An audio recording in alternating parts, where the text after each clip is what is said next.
Now available in paperback and e-readers, John Haynes, A Thorn in My Side. The man who rules the world takes on an agent from the CIA from the Black Boule in this all-new John Haynes series adventure.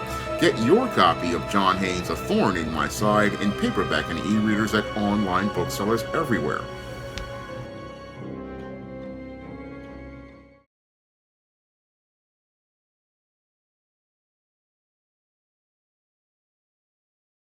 I've been collecting toys for over 30 years, and I've seen a lot of collectors become extremely delusional regarding the value of their collection.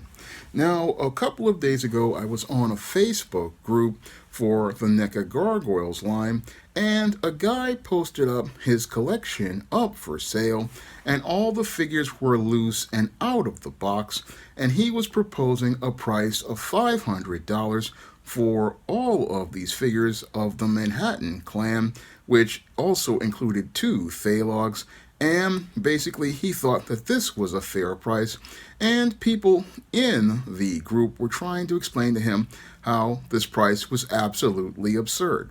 And as they were trying to explain to him that this price was absolutely absurd, he continued to get defensive, and you couldn't really explain to him why his figures were not as valuable as he thought, but he just continued to go on as related to insulting and attacking people who were telling him the truth about the actual price of the figures in his collection.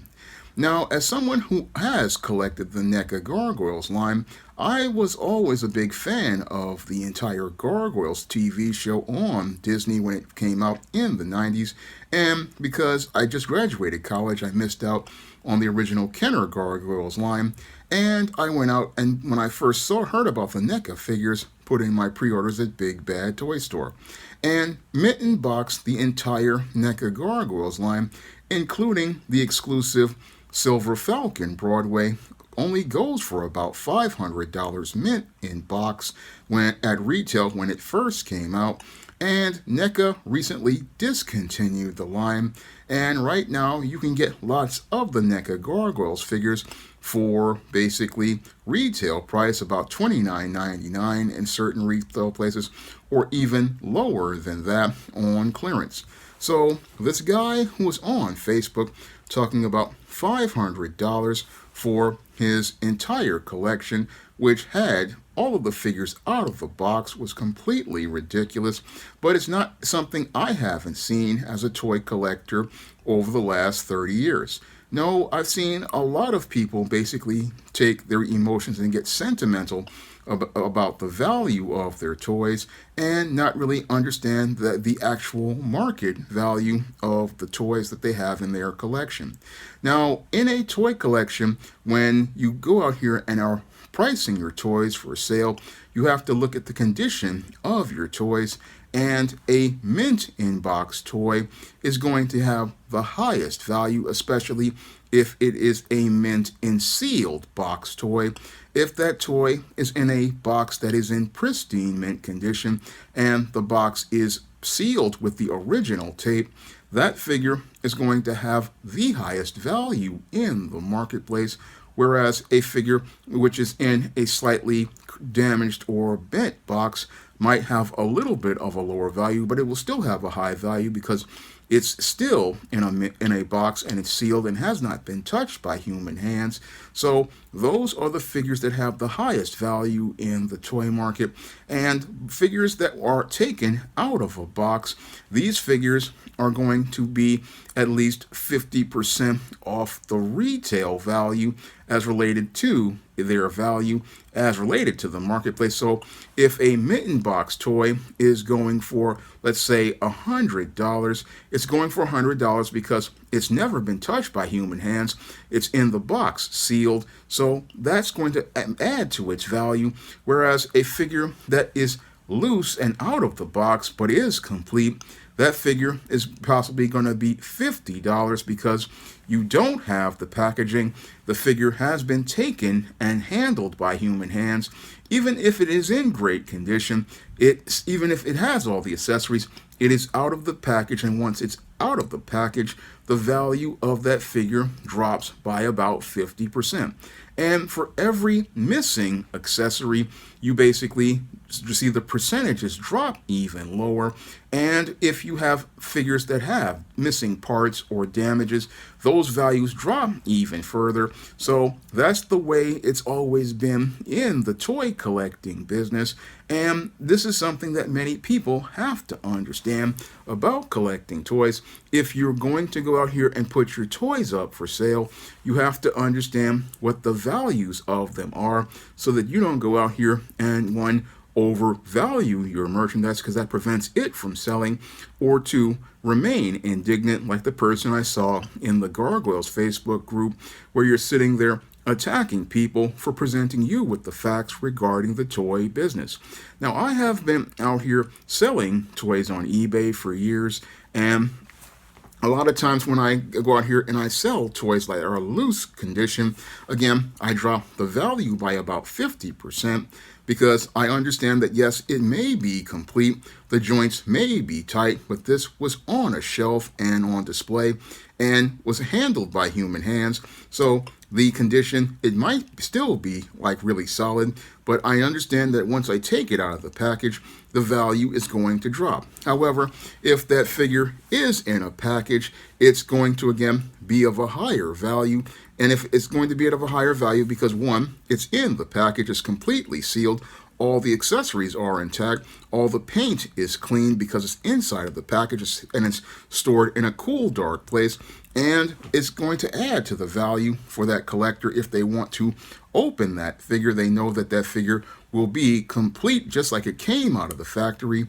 So that's going to add to the value of that figure if I put it up for sale. But when I looked at this guy, again, it was really sad to me to see this dude, again, thinking that, again, because he had Gargoyles figures and were a part of his collection, they were going to be worth, again, $500. And it just really made me shake my head, because at the most, the entire set of figures was only going to be maybe about $250 loose as related to most of the Gargoyles figures. Now, he did have an Elisa Mazza figure, and the Elisa Mazza figure is one of the rarer figures in the NECA Gargoyles line, and Elisa Mazza by herself, if she is loose, goes for about anywhere from $50 to $75, depending on the auctions at eBay, and at other sales might possibly go for even more.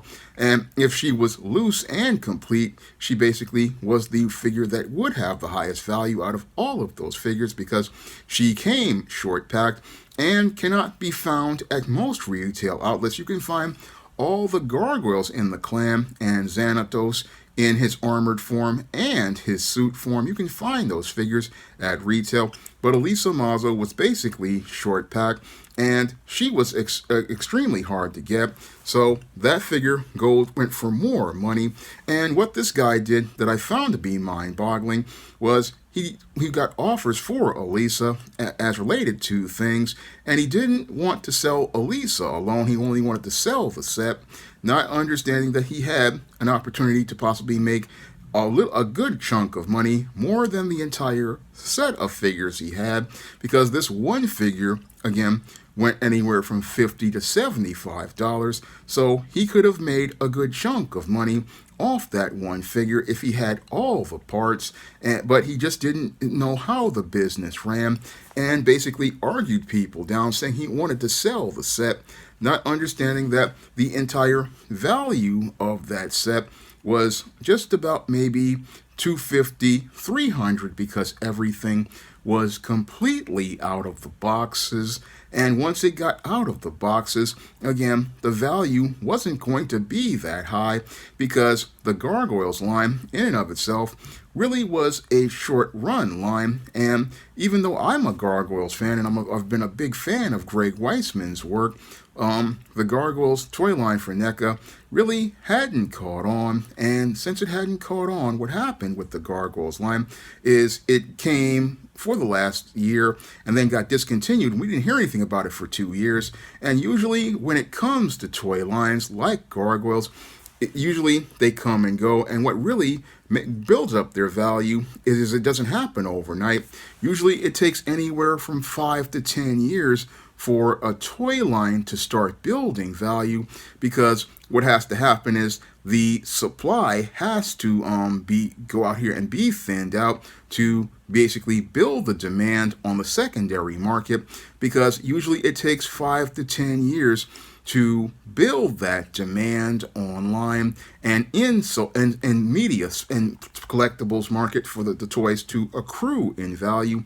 And that has to happen where there's demand for these figures. So this guy was expecting, again, to get 500 quick, but it doesn't work that way with the toy collecting market.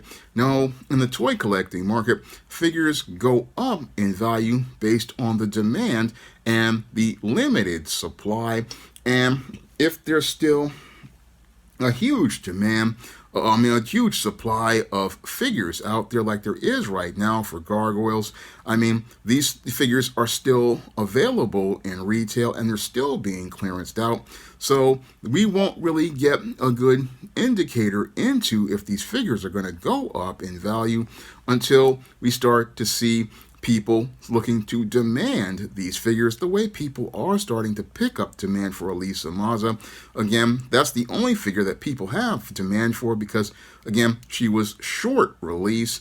But the rest of them, again, you can go to any Best Buy, any Target, any Walmart, and you can pick up these figures. And since you can still pick these figures up, that means there's no real supply issue at this point to make scarcity to drive up the price, because what drives up the price of a toy is that the company isn't producing them anymore. For example, like in the case of Superpowers action figures, there's no way that those figures can be made anymore because the company Kenner no longer exists. The molds themselves don't even exist. So what came out from about 1980, I think 4 to 1986 is basically it. So those figures are shooting up in value, and with there being no way to get a reissue, those figures basically, their prices are fixed at this point. So a lot of times when I see a lot of collectors out here like this guy, it's really sad. They don't understand how the business works. No, they don't understand how the business works as related to toy collecting, and they think that because these figures have sentimental value to them, that same value is going to come across as related to selling these toys. But that's not how it works. No, you're not going to get $500 for a set of NECA Gargoyles figures from a line that was just announced as discontinued after 2 years of us being in limbo. You're not going to get $500 for figures that are taken out of the package. Yes, you may even have all the accessories, but the whole thing is that the rule is that it's 50% of the value of that figure once it's out of the package. Once you take a figure out of the package, for example, if I take one of the Marvel Legends that I have, like right here, I have an Iron Man. Again, this figure is $24.99. Once I take this figure out the pack, it's about $12. If I have all the accessories, like the Build-A-Figure piece, that's about $12. But if I take the Build-A-Figure piece away, that basically drops the price down to about maybe $10 or $11. And that's what happens again with figures as related to their price. Again, once you open up the pack, it's 50% drop with all the accessories. And once with each accessory missing, or things being broken or missing parts, you get lower the value. And that's just how it is as related to the business of collecting toys. You have to understand about what the value of things are. And sometimes you have to go over to places like eBay to find out what the sold prices are before you put up a price. I mean, this is why I miss the days of things like the Tomart action figure guides and stuff like that would give you an indicator to what the value of things are. But you just can't let your emotions make it where when people are trying to make you offers as related to the bit of selling your toys in your collection, you can't let people get sentimental about it, because your sentiment and your feelings could wind up costing you a sale and wind up keeping you stuck with a bunch of collectibles that basically are not gonna move. And the whole thing is, if you want to move collectibles, again, you have to be reasonable and flexible to what's on the market, because if you're not flexible to what's on the market, you could wind up taking a big loss or being stuck with action figures and stuck with them for a very long time. Now, I also not only collect toys, but I also write lots of comic books and fantasy fiction. And if you want to check out my first full comic, John Haynes at Death's Door, you can find that comic on Lulu.com, and you can get that comic for the same price as I had it launched on the 2022 Kickstarter. And I also have a digital comic, Steam No Good Deed, which is available on Kindle for just 99 cents. And you can also get that comic in the back of the Esteem series book, Esteem Blast from the Past, which is available with my other SJS Direct Universe books in the ISIS series, the Esteem series, the John Haynes series, the books of the Spinsterella trilogy, my sorority novel, The Thetas, and my vampire novel, Eternal Night. And you can find all those books on Amazon.com in paperback and Kindle format. You can also find them at other online booksellers like Draft the Digital, Google Play, Barnes & Noble, and big box retailers like Walmart and Target. And if you'd like to see me make more videos about toys, collectibles, and action figures, you can drop a donation to the Patreon, the PayPal, or the Cash App by clicking the links in the description box. That's all I have to say for this video. You can comment, rate, and subscribe. Coming to paperback and e-readers, Esteem Season of the Witch Girl. The aspiring angel takes on a wicked teenage witch in this action-packed, all-new Esteem series adventure. Pre-order your copy of Esteem Season of the Witch Girl at Amazon.com and other online booksellers. Now available in paperback and e-readers, Isis, Dark Incubus. The goddess next door gets enthralled in a romantic entanglement with an evil incubus in this all-new Isis series adventure. Get your copy of Isis, Dark Incubus in paperback and e-readers today. Support Black-owned and Black-operated digital broadcast media. www.niceradionetwork.com. Nice Radio Network, broadcasting 24 hours a day, 7 days a week.